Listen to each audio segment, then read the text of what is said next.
Happy New Year's to all of my subscribers and my subscribers to be. I'm your host, Josie Latimer of Celebrity and Variety Talk, coming to you with a sad New Year's story. It's a very sad story regarding the incident at the church that was in Texas, near Dallas, somewhere, where a gunman went in to destroy the congregation. First off, I want to say my condolences go out to the families of the victims and the families of the church family, and all of those that were involved in this horrific time just before New Year's. Going into the house of the Lord, the devil is a liar and he's always very envious. And he was God's right hand man. So the usher, who happens to be an African American man, stood out like a sore thumb on the wall when the shooter walks in. The church seemed to be predominantly white, probably mixed, but the black guy, nice looking African American guy, stood out as an usher in the church. So the shooter went directly to him first. Now, my mom always told me that whenever someone comes to you, go down fighting. Go down fighting, because if that usher would have reacted really fast, I think he would have been able to save his life, because on the tape, and it was really hard to see on TV, when the shooter pulled out the long gun, rifle, or whatever it was, he had the man in a trance. The man got more scared, opposed to doing a fast reaction, possibly hitting that gun up to the ceiling, and he possibly could have lived, because he was stunned instead of him, and possibly he was stunned because of the fact that he was in church and he probably was prayed up and feeling good and not thinking that the devil or anything about a devil coming in to destroy his life. So he was caught cold. He was shot cold in cold blood because of the fact that he was stunned and startled when he saw the gun, opposed to going down fighting and with a fast reaction, snapping out of the prayerful moment and fighting that devil off, because to me it seemed on the tape that he had a chance to do so. And this is why my parents, I don't know if your parents taught you, go down fighting. Take a fast reaction, quick reaction. When as soon as he saw that man pull out that man had seconds to pull that gun out of that backpack or wherever he had it. And the usher, the black guy, bagged into the wall, opposed to knocking that gun up to the ceiling. By that time, he would have had help because the other guys were able to come and shoot the shooter. The shooter somehow, after that didn't happen, was able to shoot another person. So, it's something about being very fast and snapping out of situations and not allowing a killer or a rapist or anyone to put you in a trance, but take a fast reaction because they don't expect for you to. So you have to act just as crazy as them in some situations. And this is why parents teach kids, go down fighting, because if they're going to kill you, they're going to kill you anyway. But oftentimes people are able to save their lives when they do that fast reaction and snap out of that trance that the perpetrator was trying to put you in. Another thing is that what happened was when the other security was there, they were able to take him down and saved many people, many people. This guy, I heard, had a mental problem, and he had been visiting at church. You see how the devil, my mom always told me that too. Bless her heart, she passed the day before my birthday because she knew not to die on my birthday. It was just something about her spirit. She knew I wouldn't be able to live with myself if that would have happened. However, all the things my mother taught me, my grandmother taught me, who was 97, my grandfather, who was in World War One and Two, everything they said is happening today. And I'm beginning to see it every single day of my life. They always told me when you go to church, a lot of devils are in the church. You have to watch out for that. Some of them go to church every Sunday, sit on the front row, and pretend that they have God. And as soon as they walk out of the church, you hear them cursing, fussing, and everything else, getting high, drinking, and doing all of the above. Another thing my mom taught me is that, like she was saying, a lot of times when rapists get a hold of people, what they do, they try to put you in a trance and have you startled, like that man did at the church with the usher, startle you to death, and then kill you or rape you. And oftentimes she was saying, many times you have to shock them back. And she was saying that oftentimes people don't do the reverse, which means snapping out of it and snapping back at them with a very fast reaction, so fast that it would make their head swim and possibly you could come out of it and save your life. Because what they want to do is get you in a trance, and this is how people get robbed and raped. They put you in a startled moment, and then that's when they lash out to you. So, like a rapist, they put a woman in a trance because they have this terrible vibe, and it just throws everything off. But you have to snap out of that vibe and run for help or kick them in between the legs where it really, really hurts. Because most of the rapists are men. So you got to kick. Most of them are men. There have been women that are raped kids and so forth and so on, but the majority are men. And even if it's a woman, you have to know where to hurt them. A man, you're going to kick him right between his legs where it hurts. Very fast reaction as soon as you feel that he's going to rape you. You don't give him a chance to put you in a trance. And I noticed I was online and saw this online where a lady said she had hopped in an Uber car. I don't know if you guys saw that. And she said that she started feeling weird with the Uber driver and he started going in a different direction than he should have gone.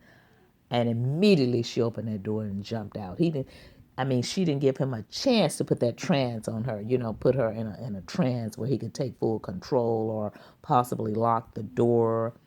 And she was saying that, when you get in the car, kind of keep your door cracked just to see in case if they are going to go the wrong way, because they can use that child latch, which is possibly just on their side of the car, and have you locked in.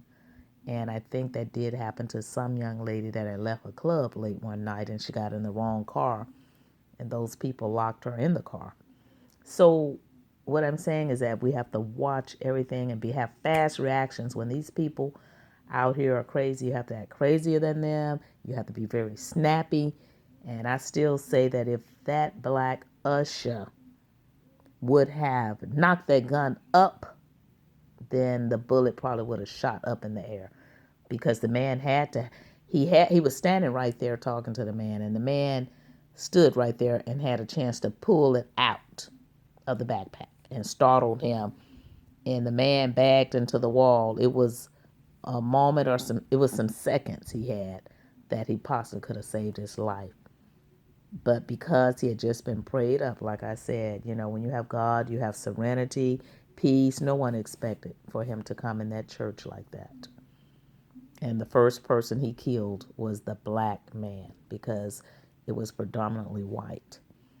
But that was the first person he killed, because the black guy was the usher standing right where, I guess when you walk in, he was like on the back wall.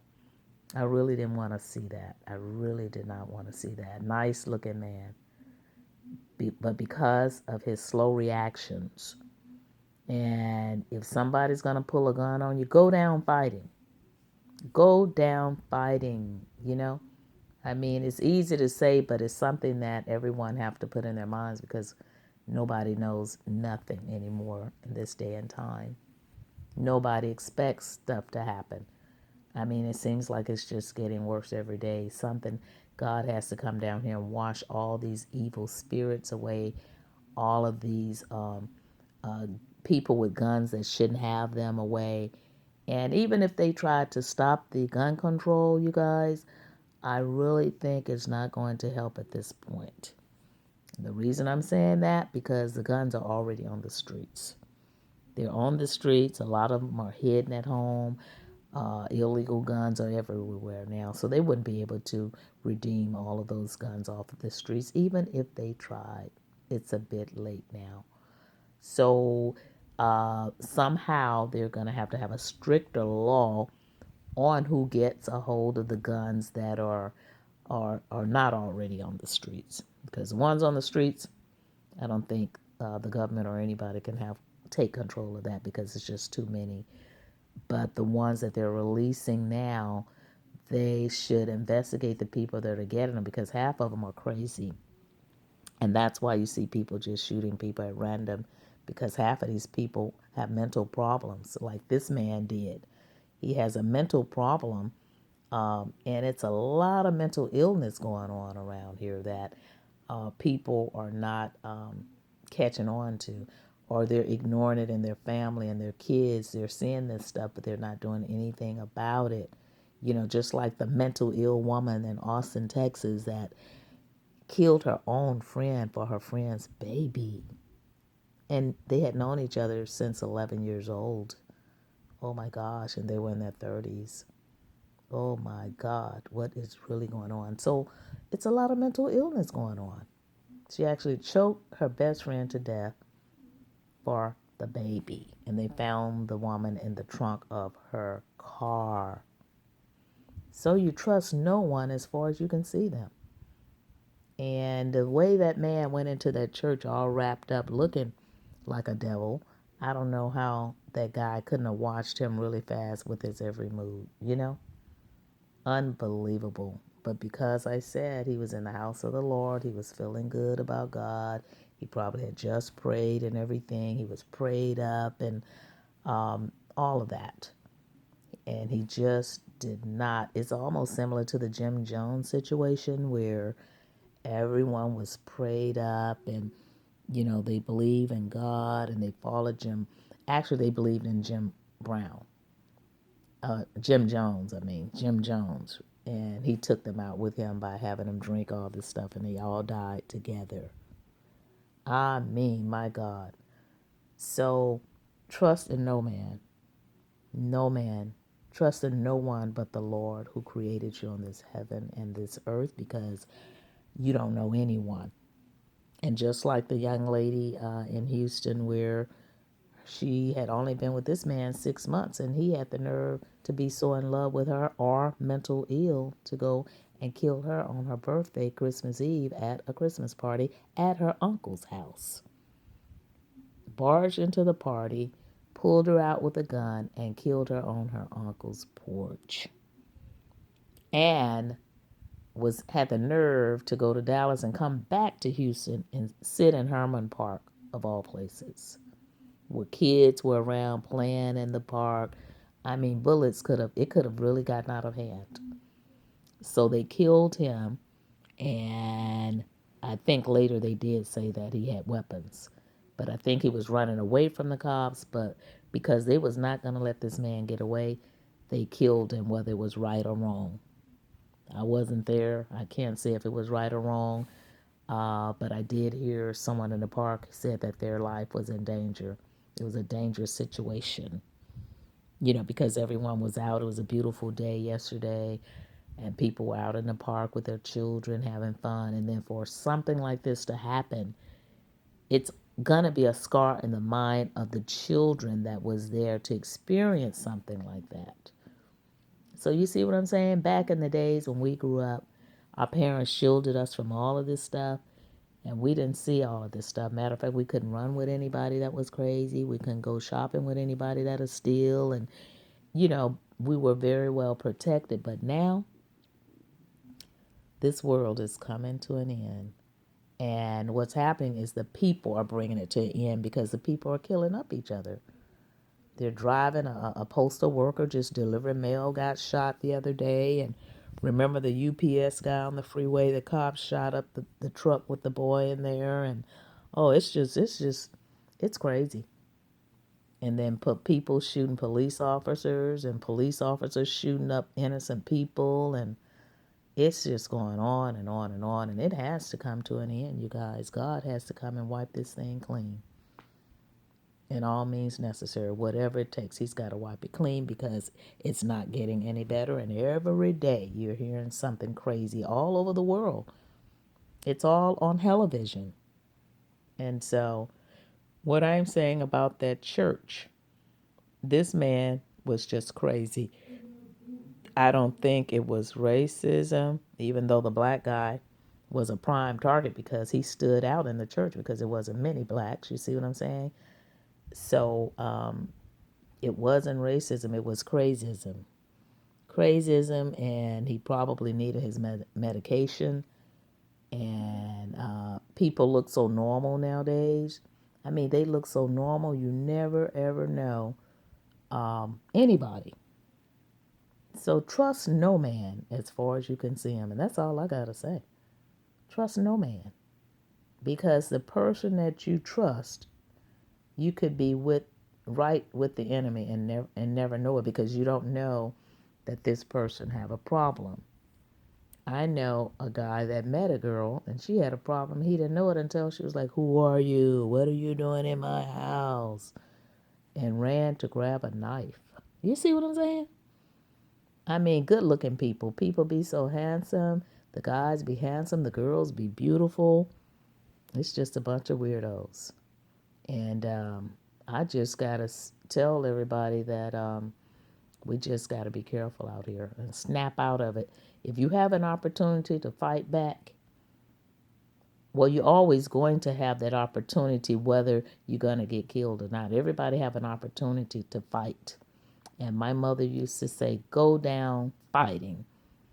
Don't let them get the best of you, putting you in a spell, and then turning around and killing you because you had that the days was there, and so you were startled, and they had the chance to react. Because I still say, if that guy in that church, if he would have just hit that long gun, the gun was so long until you had a chance to hit it up. You had plenty length to hit it up to the sky. And that was just a horrific situation. So again, my prayers go out to his family, the other person that was killed family, the church family, the minister family, and even the family of the crazo that did that heinous crime. The crazo has a family too. I mean, they have nothing to do with what he did, and they are grieving because he did it to other families. So that's why my heart goes out to the families, all the families that are involved in this horrific situation. So with that, you guys, still try and have a happy new year. Be very, very safe. And just keep your eyes open, everybody, me and everyone else. Because I remember the days you used to have fun and go out on New Year's and not worry about all this bombing and killing and shootings out of nowhere. But this is a new day.